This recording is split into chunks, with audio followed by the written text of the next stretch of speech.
Well, howdy, y'all.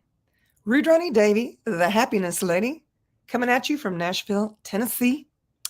I dropped a ball last week on the Meditation Wednesday, but I want you to know that I'm returning to that. I will be there tomorrow. And normally I do these tools on a Monday, but yeah, it's Tuesday. So today we're going to do Tool Tuesday for this week. So why the happiness lady? Well, I wrote a book about it.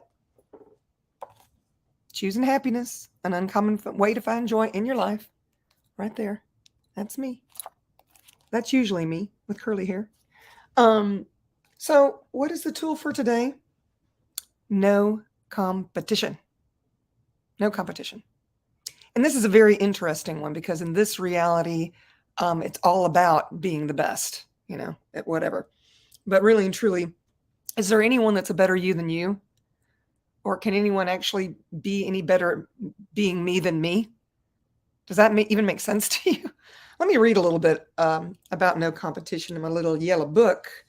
If you happen to have the book and you want to follow along, we're on page 81, and that's the English version. There is other languages that, this book speaks as well.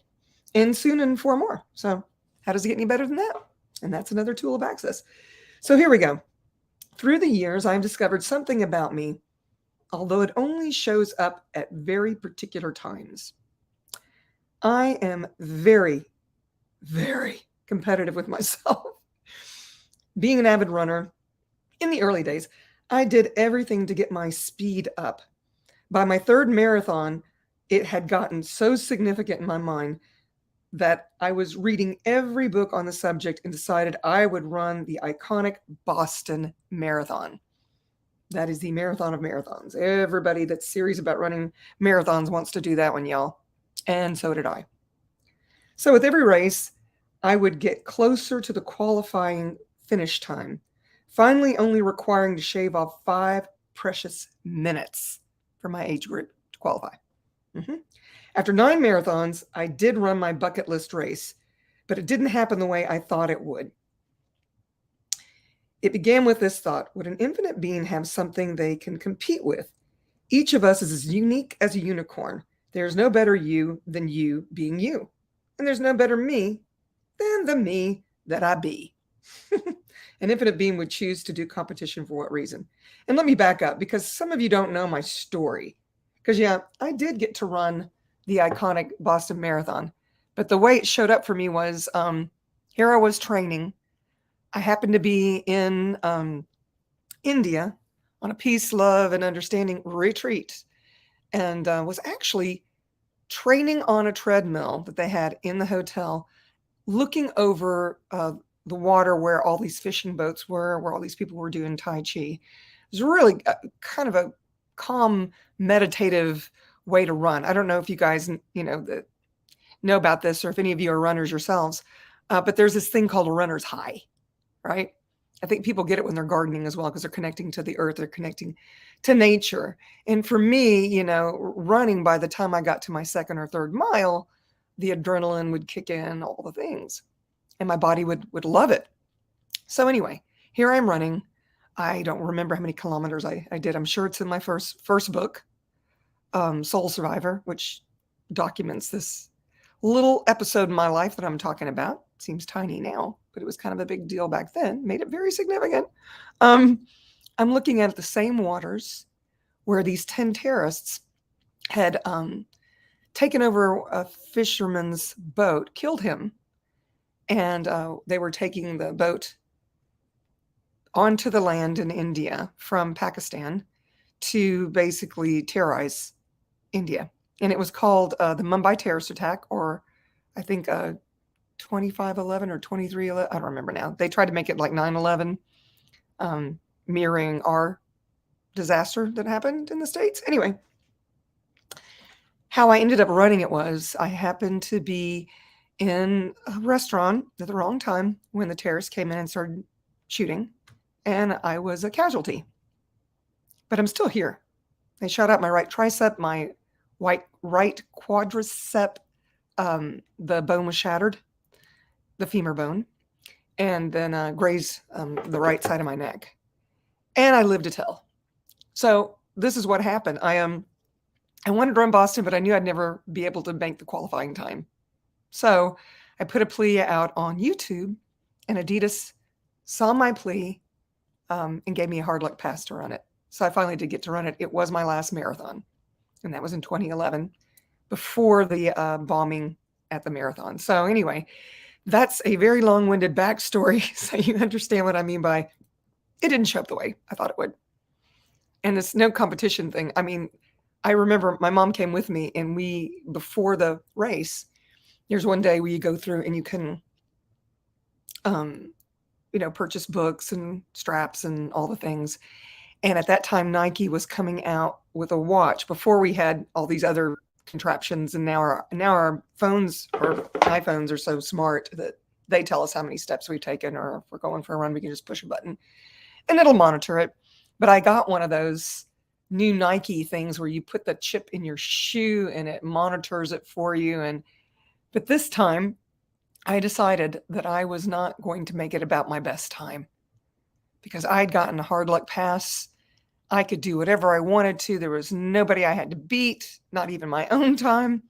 I was just grateful to be there. And I remember, this is my second book, For the Love of Running, by the way, where I talk about this. And I would, say hello to all the passersby, thank them for, being there and supporting us. I remember I even danced with some people. There were some musicians. I stopped and sang with them. And I just took my sweet time. And I think I got done in about 5 hours, which my worst marathon time ever. But anyway, I digress tremendously. But you can see that story has some validity, because there I was, not being the old me, which would have been like, got to get my time up, got to keep running, got to keep going. So I'm going to continue s'il vous plaît, with this chapter. Just turn a page. So my next tool with access consciousness I would like to share with is no competition, which I've been talking about for about 7.5 minutes now. Competition is a rational thought in this reality. We have it everywhere. Football teams are playing against each other, soccer, tennis, golf. It's the belief that if I do this against you and I beat you, then I'm better than you. And that's not just at the sport or whatever it is. I'm just better than you be, because I've done beat you at your own game. I will get more attention, more fame, more money, more love, and on until the break of dawn, y'all. Does that really work? Well, no, not really. You lean into the energy of it. Does it really work? What if you choose an irrational point of view about competition? Irrational, because in this reality it would be. What would that look like? For me, it's how can I outcreate myself? How can I be better today than I was yesterday, with ease, joy, and glory? Yep. Or what can I do to outcreate you with ease, joy, and glory? And yet, could we consider that competition? After all, you'll create the way you do, and I'll create the way I do. And so, I could try to plagiarize what you're doing, or you've done it, it's been such a success for you. How could I do it where it would be a success for me without having to plagiarize you? Feel me? I wasn't going to continue reading, but this is something a lot of people find kind of interesting about me. I've had people come to me and tell me that they aren't in a place to afford my services. Easily I could say, I'm not in a place to charge you less for my services. But instead I ask, what would be the generative contribution here? Easy peasy, lemon squeezy. I will refer them to someone they are in a place to financially afford. What's going to be congruent for them. Now, I can also say, you get what you pay for, but you gotta walk where your feet are. And if you've got to be responsible about your finances and all the things, I get it. And I also have to make a living, and I have to honor me by not discounting my services. I know what I'm good at. I know what I'm not good at. I pay for the things I'm not good at. Now, in this reality, that is a totally irrational point of view, simply because most people wouldn't choose it. To me, it's a win-win scenario. They find a practitioner they can afford, and I leave the space open for someone who can receive my services with ease at that amount, right? I have also had those who come to me and tell me that if I was really a healer, I wouldn't charge for my sessions. Interesting point of view. They have that point of view. And I move on. And an angel got its wings. And I move on. I don't find the need to justify my position. I acknowledge that I'm very grateful for the work that I do and for the people that come to see me. Super grateful. Super grateful. I'm in a very generative space. Generative means, to generate, that it's going to contribute, right? Where I don't have to worry about creating clients in my practice. In fact, most will ask me when they should come back and see me. And my answer to them is, dude, ask your body. You have your intuitive knowing. I'm not going to tell you. And it could change in every 10 seconds. I mean, you may test to come see me in a month and then, I don't know, you slip and fall down the steps. And then you're texting me or calling me and being like, girl, I got to come in and see you. So, trust your body. It's much smarter than you are. It always knows. There's true freedom and happiness in not being needy or competitive regarding a total. Wow, my mouth used to work just a minute ago. Okay, I'll try it again. There's a true freedom and happiness in not being needy or competitive regarding a totally booked schedule. On the rare occasion that I have an unexpected day off, I put my attention to other tasks, or maybe that's a day I get to spoil my own self. How can I outspoil myself today that would make me super joyful right away? I should put that one on a loop. Everything doesn't allow that. I destroy and uncreate it all. Yep. And then Gary says something, Gary Douglas, the founder of Access Consciousness. It's his fault I even wrote this book. It could also be called The 10 Keys of Total Freedom. I totally plagiarized their book, but I made it all about me. Well, I gave examples that I knew could speak to people that aren't in Access. That's a whole nother story, y'all. So his point of view regarding competition is this. He says that each one of us is more unique than we even know. And then he goes on to say, we are the hope diamond of consciousness, but we have defined ourselves as the hopeless diamond of our personal realities. The hopeless diamond. Isn't that cute? The truth is, each of us is the only one of our kind. We are all unique. We are all different. In other words, what I do is different from what anybody else can or will do. And what you do is different from what anybody else can or will do. We have to be willing to recognize that. That's when you actually get to see the unicorn you truly be. Recognize that. There is no one who can compete with you. So why are you bothering to compete? In my interesting point of view, it's always worked against me as I'll begin judging myself that I am not doing enough. And it's funny because I have people saying, you do too much. You need to relax. You have too many things on your schedule. Yada, yada, yada, yada. And you know what? And I just recently added something else to my schedule. Some of you may know that I moved my mother in with me, that I'm her caregiver. And when that happened, she moved in, she immediately got COVID. This was the end of 2020. And I just kind of stopped spoiling myself. I mean, I still got my hair colored because I'm not, because I'm a girl. Because I like it.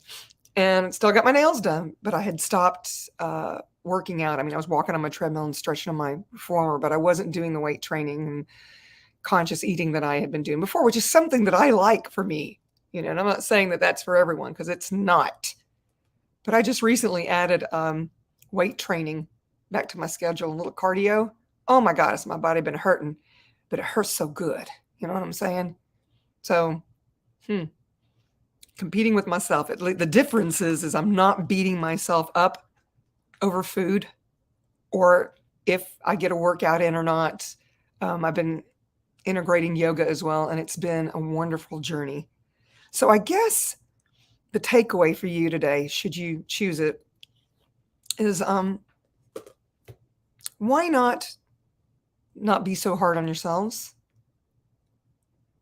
Quit doing competition with yourself.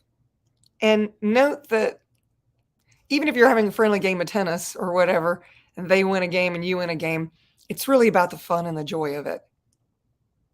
Because, they're going to play differently than you do as well, right? So, okay. If you enjoyed this little conversation with myself now or in the future, subscribe. Hit the like button below. If you have any questions about this particular tool, by all means, ask away. I read all the comments. I do. If you know anyone that could benefit and could actually hear what I'm saying, you know what I mean. You know what I mean. If you've been listening to this whole thing, then, you could actually hear what I was saying. Or, maybe you're going, and then just ask a question. Share it with them. I've been doing these little clarity nights on these particular topics. And so this one would be 2 weeks from today's the 18th of June. So it'd be the following Friday, second Friday. And you can sign up on my website or actually on the Access Consciousness website. Just look me up as a certified facilitator and, all the offerings are there. Okay. So thank you so much for, hanging in. I'm so glad we had this time together. And until next time, ciao, ciao for now, y'all. Bye.